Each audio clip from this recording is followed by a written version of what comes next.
Banco de Alimentos e Robin Hood. Vamos ver se justiça social combina? Assistam. Sempre que Robin chegava em seu vilarejo, era recebido com grande festa pelos plebeus. Viva Robin Hood! Dizia as crianças. Nesse dia, ao se aproximar de uma garota, disse: tome, este corpete lhe cairá muito bem.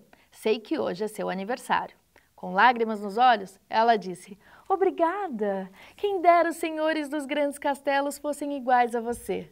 Da mesma forma que ela, muitos gostariam de ver a bondade e a generosidade daqueles que podem ajudar.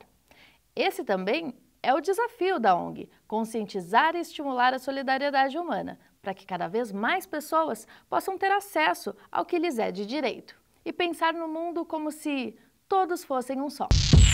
O que muda realmente uma realidade é a postura das pessoas. Então, se a pessoa passa de diferente, se o consumidor muda, a indústria muda, se o eleitor muda, os políticos mudam, né? Se as escolas mudam, se os alunos vão mudar também, vão ser cidadãos melhores. Então, na realidade, a educação, o saber e o incentivo a fazer é muito importante. É o que vai realmente dar condições para que a gente viva num mundo em paz, mais justo, né? O Brasil é um dos países que mais arrecada impostos no mundo, mas é um que devolve menos em serviços para as pessoas, é um que a questão da justiça é a pior do mundo. Então, assim, sabe, as escolas têm que começar a ensinar as pessoas a serem cidadãos de verdade, participar.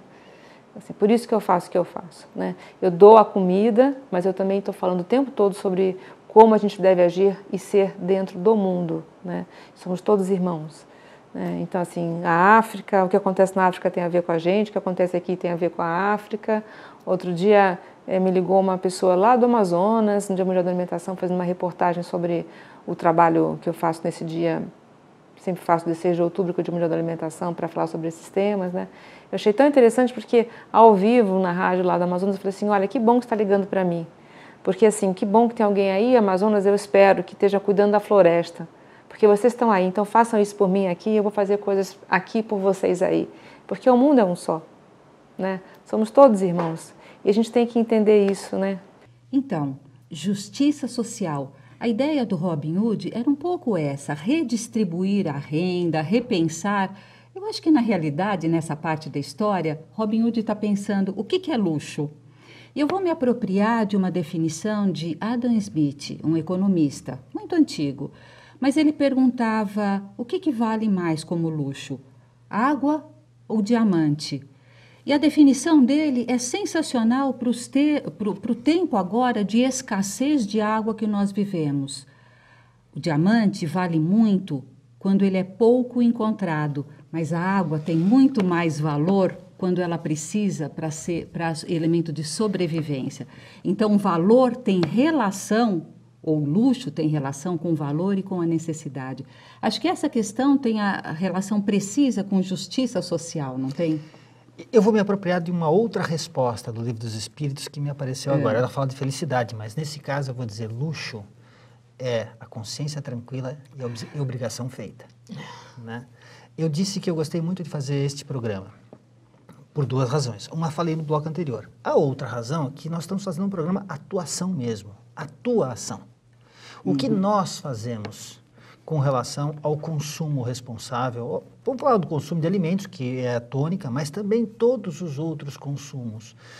Nós estávamos conversando no intervalo, um lembrete que estava no site, quer dizer, quando cai um alimento da prateleira do supermercado, do hortifruti, você baixa para pegar? Sim, né? Eu baixo. Eu recolho também. o meu e recolho dos outros também. Com certeza tem várias coisas já corretas que nós somos capazes de fazer, mas existem muitas outras que nós também não fazemos, né? Esse aproveitamento integral. Estava discutindo com a Marisa outro dia, sempre sobram algumas folhas, né? O que eu posso fazer com elas? Eu ia comprar uma caixa de compostagem, que você estava me orientando em como fazer.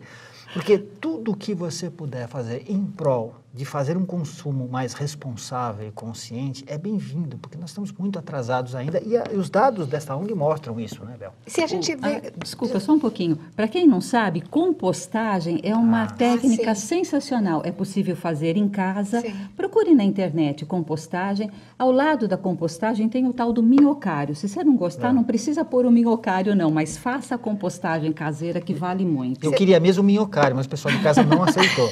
Mas eu tinha um vizinho que tinha uns vasos lindos de plantas.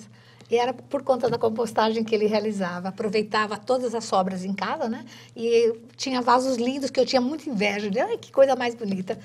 Mas aí a gente também entra, voltando para o pessoal do Banco de Alimentos, né? Eles realmente estão fazendo isso. Estão pegando aquilo que está sobrando, estão distribuindo, estão fazendo uma justiça social. Eles estão, se mais pessoas, se a gente fizesse um pouquinho na casa da gente, porque nós não tenhamos um banco de alimentos, né, mas... Então, você falou assim daquilo que sobra e que hoje verdadeiramente é um convite à atuação. Sabe outra atuação possível? Olha que interessante, existe um pedacinho de terra numa praça qualquer. Sim. Hortelões urbanos. Hortelões urbanos é um movimento espontâneo que surgiu e que as pessoas vão e plantam hortaliças, temperos, tal, e está lá disponível.